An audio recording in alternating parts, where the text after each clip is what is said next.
Covid महामारीक लागून गोंयांतले जीम बंद आशिल्ल्यान व्यायाम करपा खातीर जिमान वचपी तरणाट्यांचेर संकट आयलां. आपली भलायकी आनी शरीर स्वस्थ दवरपा खातीर वावुरपी तरणाट्यांनी आतां नवो मार्ग काडला. मुरगांवांतले कांय तरणाट्यांनी व्यायाम करपा खातीर सायकलींनी भोंवपाक सुरवात केल्या. सायकलिंग करून आमचो फिटनसूय उरता, स्टॅमिना वाडटा.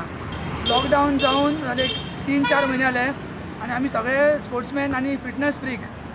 आम्ही सगळे जिमान वचपी, जॉगिंग वचपी आणि सगळ्यांक व्हडलो प्रश्न आमकां आयलो की आतां जीम बंद जाल्ल्या कारणान आमी फिटनेस करतले कशे. सो आमी पयलीं एकलो वताले सायकलिंग. आमी सगळे सायकलिंग करया. पयलीं हांवें चिंतलें सायकलिंग करया. सायकल घेवन आमी वताले, एकलो वताले. हांवूय वतालो तशें ते वताले. आणि फिटनेस उरपाक लागून हांव सगळ्यां कडेन सांगता की cycling is the best exercise. तुम्ही रावनाकात की बाबा लॉकडाऊन ओपन जातले, जिम ओपन जातली. तुमच्या कडेन जाता, सायकल आसा, सायकलिंग स्टार्ट करात, फिटनेस दवरात.